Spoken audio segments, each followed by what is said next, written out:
Why don't you take this complimentary copy of Fatherhood by Bill Cosby? Oh, if he's as smart as he is funny, I'm sold.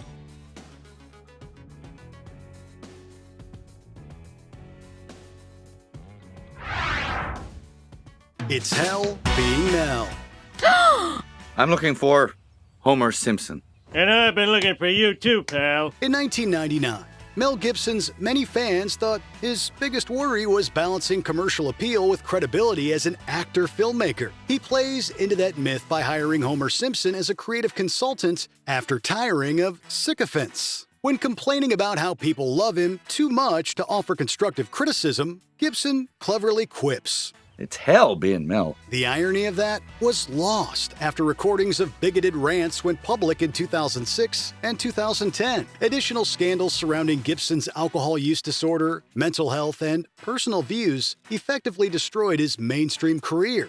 Why don't I have a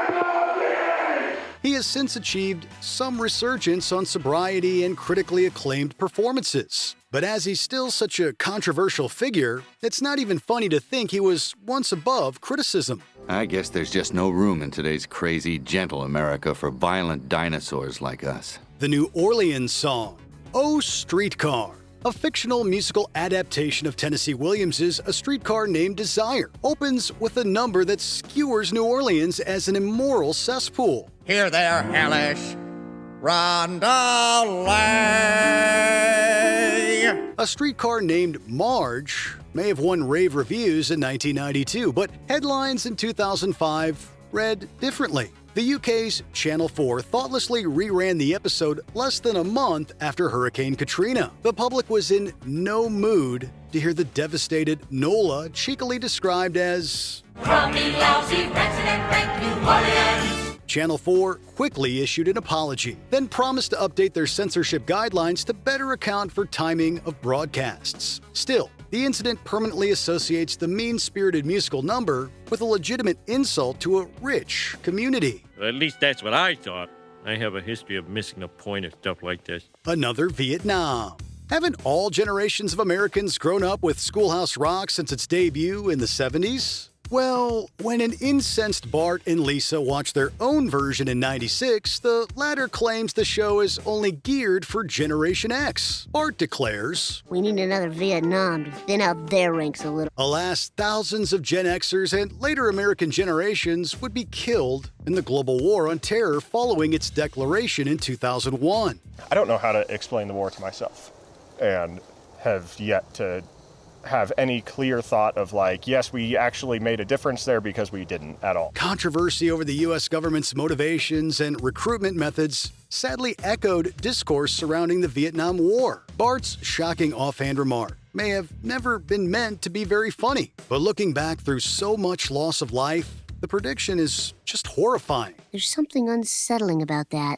Homer gets canceled. Hey, could you take the wheel for a second? I have to scratch myself in two places at once. Just drop me off here. The Simpsons went viral for anticipating the hashtag MeToo movement, but consider the tone and scenario of 1994's Homer Badman. It all begins when Homer drives babysitter Ashley home and plucks a gummy candy stuck to her jeans. Her accusations of sexual assault soon become a national story. You grabbed me in the car! Oh, that. No, I was just grabbing a gummy Venus de Milo that got stuck to your pants. Yeah, right. That's the oldest excuse in the book. Some feel that this proto-representation of cancel culture overlooks a more common crisis than someone being destroyed by such false allegations. Certainly, that's too much of a tragedy to take lightly. But at no point does this empathize with Ashley or the countless women who found nothing silly in a seething man reaching where he shouldn't. The mainstream recognition of this age-old image now makes Homer Badman feel like an unsettling missed opportunity to explore victimhood more complexly. Homer, I thought you were an animal, but your daughter said you were a decent man. I guess she was right. You're both right. Cosby's first rule. Comedian and sitcom star Bill Cosby wrote the book on proper parenting, albeit through a ghostwriter, in 1991. It was considered amusingly shocking for Homer Simpson to open the real book, Fatherhood, to a fictional entry titled Cosby's first law of intergenerational perversity. 27 years later, the man once known as America's Dad was convicted of sexual assault amid revelations that he was a serial predator. This massive scandal permanently blemished his career, to say nothing of the wacky recurring spoofs on The Simpsons. No, actually, it's more like Kodak film. No, actually, jazz is like the new Coke. It'll be around forever. As for the moral authority fans once sought in Cosby's book, they could never find the word perversity, but that cheeky liberty was sadly truer than anyone realized. Thank you, Bill Cosby. You saved The Simpsons. Going postal. A series of violent sprees involving U.S. postal workers turned going postal into a popular term. All right, time to buy me an Uzi. The Simpsons was already rather glib for addressing this during a school trip to the post office, where the tour guide assures the children that the USPS is a safe workplace. That comfort no longer holds up when Principal Skinner remarks, I'm just glad I work at an elementary school. This episode aired not 4 months before the Columbine High School massacre.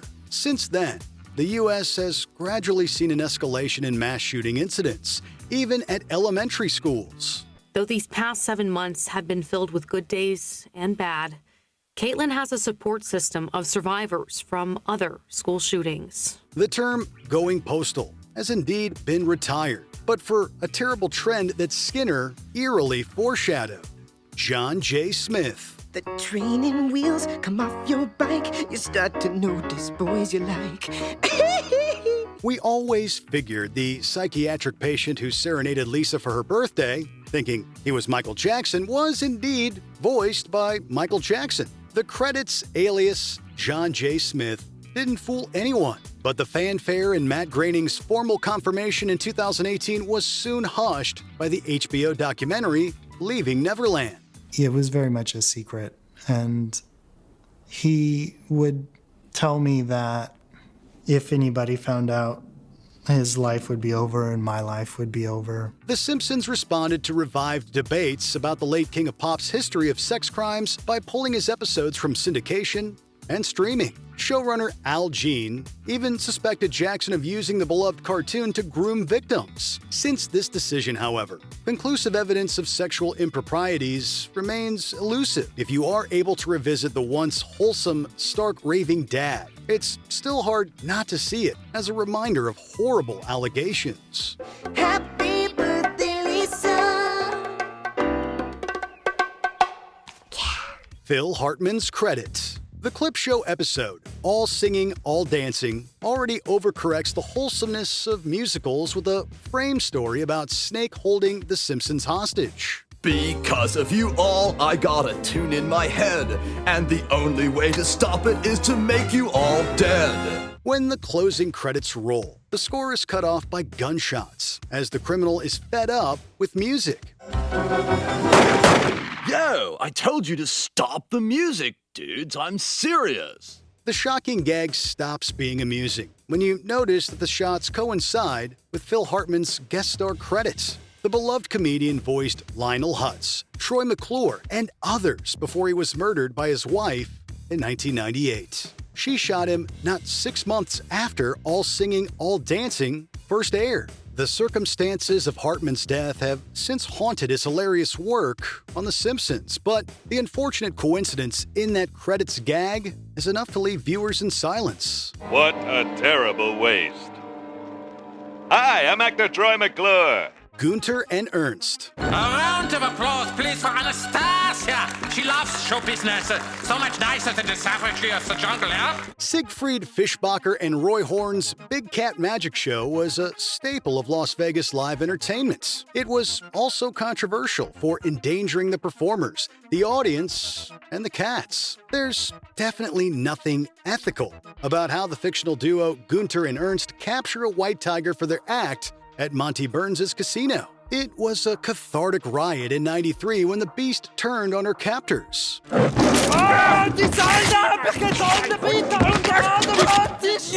But it was a scandal when 10 years later, Roy was nearly killed by the white tiger Manticore during a performance. He was disfigured by the attack, and Siegfried and Roy never performed again. This tragedy hangs over their classic shows. to say nothing of Gunter and Ernst's satirical tragedy. He's here, my artery is absolutely blessing because there's going to blood pressure.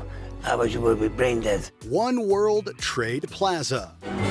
Your vehicle is illegally parked at One World Trade Plaza. Ooh.